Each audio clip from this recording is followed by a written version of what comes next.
Let's talk about how to pass Accenture's video interview.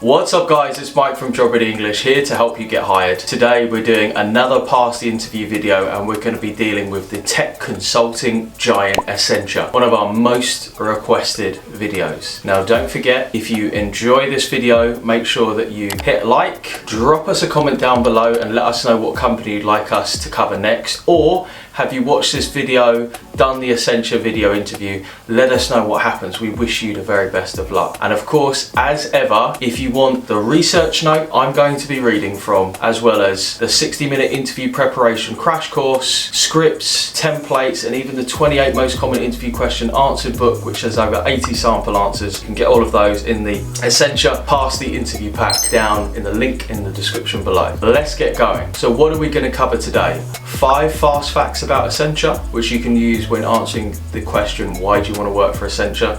We're going to cover the whole recruitment process for Accenture, mainly centered around the UK. The most common interview questions that we came across repetitively in our research from publicly available sources in the last 6 months. And finally, we're going to cover a couple of other questions that we've seen which we thought were interesting. And as ever, we talk about how to answer these questions and what you should think about saying.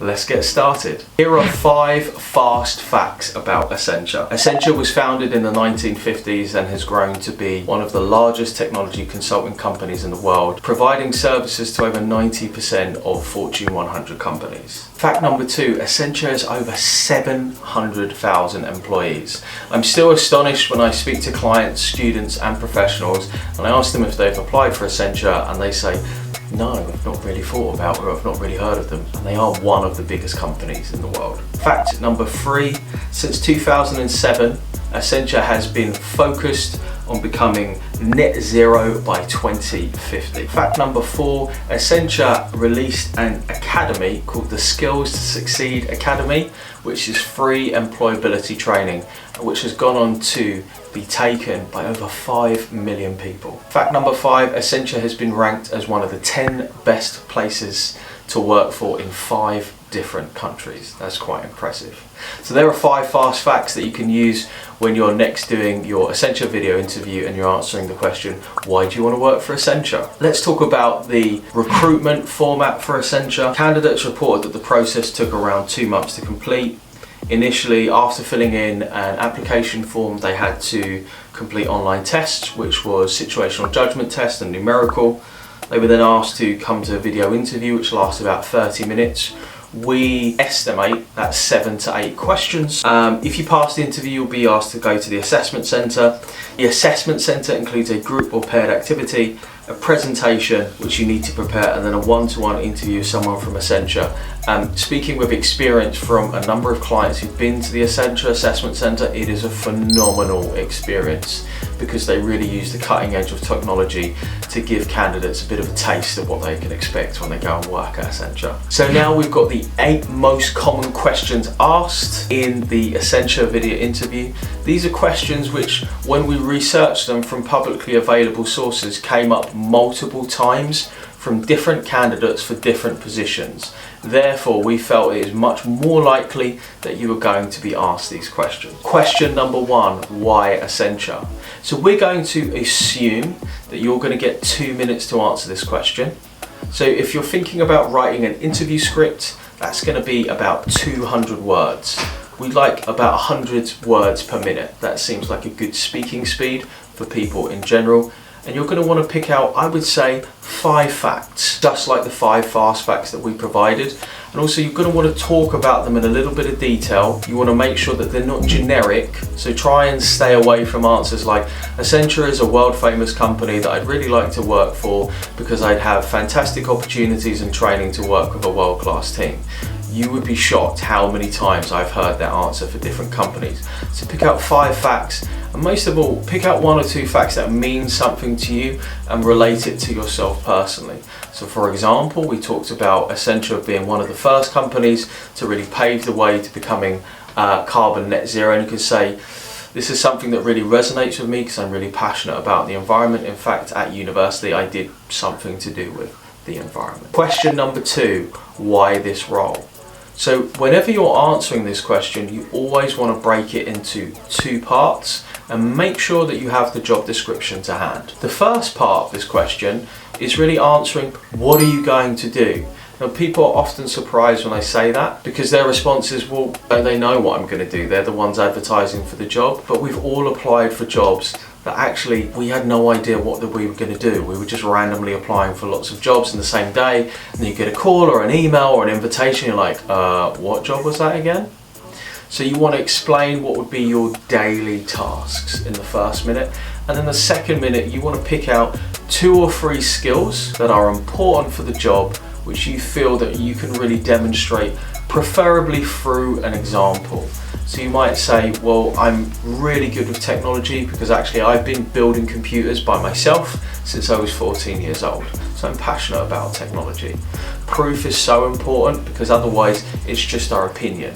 We want to provide something that's really going to back that up. Now, if the job description for the role that you're applying for at Accenture isn't helpful, then try and find a similar job description using the job title from another company, another program. Now, some of Accenture's programs do have quite unique names. For example, their client delivery graduate program, but this is really just consulting. It's just general consulting or technology consulting. So you can take that, pop that into Google, try and find the job description. Always, if you're stuck, just go and check out prospects.ac.uk, which is a fantastic free resource for finding out more about the daily tasks and also the skills that are required for lots of different types of job roles. Question number 3, how well do you work in a team? So there's going to be a couple of competency questions in there. Accenture's interview pretty much looked like a motivation plus competency interview, which makes up 90% of the interviews that people tend to go through, whether you're a graduate or professional. So that tends to be, why do you want to work here? Why do you want to do this job? And then I'm going to ask you some questions which are going to test whether you have the skills that are required for the job. So when thinking about teamwork, you want to use something which is called STAR, situation, task, action, result. If you're not sure what that is or how you can use that, make sure you check out the Pass the Interview pack down in the description below. One of the things that you're going to get in there is going to be the 28 most common interview question answered, which make up 80% of the questions you can expect, where we explain the STAR format, how to hack the STAR format, and how to do STAR stories to stop you preparing for an endless amount of questions, and just to break them down to a handful of stories which you can use for any question. So talking about teamwork, you're going to want to think about what are the important skills for teamwork. Well, number 1, good communication, the ability to listen, to resolve conflict, to do my part of the job, to seek out help, to ask for help, and so on and so forth. Whenever you get a competency question, I always want you to think about, what skill is this testing? What are they really looking for me to demonstrate in the action part of my answer? And also to provide as many skills as possible. 5 tends to be a good number, 5 or 6 if you're going to get 2 minutes to answer this question. You don't really need to do much more. Simply all you've got to do is just pop it into Google. What are good teamwork skills? Question 4, what are your strengths and weaknesses? So a good tip for this, if you do get this question, it's actually quite a lot to answer in 2 minutes. You're going to want to choose 1 strength and 1 weakness. A good way to think about answering questions or doing presentations is, I tend to find, having listened to thousands of different responses, we can only really talk about 1 thing a minute. So if you had 5 minutes to answer, you could talk about 5 things, 3 minutes, 3 things, 2 minutes, 2 things, which means 1 strength, 1 weakness. Try and pick out one of the strengths that has come up in the job description and then provide some proof for the weakness. So I'm a big fan of honest weaknesses. What I mean by that is really picking out something that you might not be so good at, and the way that you make this weakness into a lesson or a strength is you just talk about what you've learned. So for example, for a long time for me, I was really shy about public speaking, if you can believe that. So what I did is that I tried to find situations. I was working at a company at a time and we had to do big presentations, and when I was asked to do it, at the first time that I ever presented in public was to 2,000 people, And though I felt very nervous, I just made sure that I committed and I put the practice in. So this is a good example of using additional resources to overcome a weakness and to learn from that. Question 5, tell me about a time you showed leadership skills. Accenture, just like most large companies, are always looking for graduates who are going to stay beyond the 2 to 3 years that it takes to become a competent professional at that company and become a leader. A couple of skills to think about is ultimately delegation, discipline, being able to plan and execute, to communicate, to resolve differences, to not be scared of conflict, and to carry something through until completion. Now, when you're answering competency questions, particularly for an interview, you really want to be using examples from your work experience, whatever that may be. My first job was at KFC and I used that as examples in an interview because ultimately it was the only experience that I had. And I bring that up because very often I'll speak to students and they almost seem ashamed that they've worked in some form of service job. These are all relevant and transferable skills that you can use in an interview. Maybe the only person that you've led is yourself to get something done. Maybe the only experience you've had of leadership is leading somebody in a project, or perhaps being a person of responsibility within your society. Whatever it is, just remember that you don't want to be using a personal example of leadership. Ideally it goes work experience, volunteering in societies, and then academic. Question 6, how would you communicate effectively with others? I love this question. So it is a STAR or competency based question, but I think for me, one thing that really comes to mind is the ability to speak, to listen is really important in communication, and also to be prepared, to not be afraid to say I don't know, and to have an open mind. So this could be a project where you had a different point of view, or work where you had to resolve a difficult situation. The most important thing about communication is that it's two-way and also that it's genuine. I find probably the biggest difficulty that I come across, particularly with graduates, is that they find it quite difficult to listen, or they find it difficult to verbalize what it is that they want to say. Question 7, what makes Accenture different from their competitors? Brilliant question, and often a question that people don't really look forward to. So for example, Accenture's direct closest competitors would probably be Capgemini, right? Or other technology consulting firms. And I think it's fairly easy to differentiate Accenture from these companies. Number one, they're much bigger. So if you take Deloitte's technology consulting division, it's nowhere near the size of Accenture. The innovative technology that they use, the projects that they're working on, the size of the team, lots of different things to choose from. But maybe you'll need to do a little bit of research in terms of one or two of their competitors. Question number 8, why would you be a good fit for Accenture? This is very similar to why Accenture. Trying to think about this question in terms of your skills and also the core values of the company, the things that they find really important.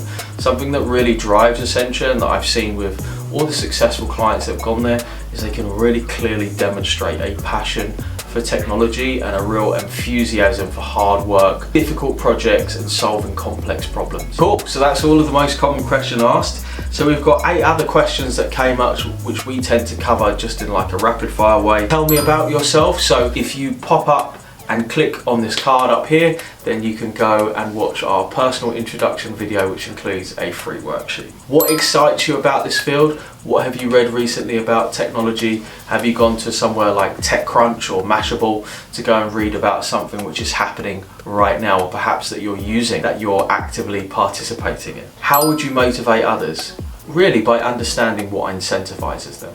So whether that be just to get to the end of the day, to get paid, to solve a difficult project, just to be enthusiastic. A lot of times people are really motivated just by the enthusiasm and confidence of a leader, just saying, hey, this is really exciting, we're going to do this project and it's going to mean this and this and this.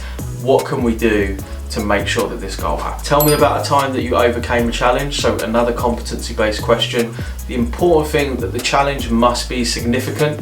So it's not something I would say that you could just solve in one step, like I went to the shop, then I went out oranges, so I went to a different shop. This is like a multi-step challenge that needs to be overcome. Question 5, why would you be a good fit for the company? Very similar to why would you be a good fit for Accenture. Question 7, tell me about a time that you solved a problem. Again, I really want you to think about this multi-step approach, breaking it down and talking about how you're getting the information needed to solve this problem. Question 8, how do you manage working under pressure? So relevant for Accenture.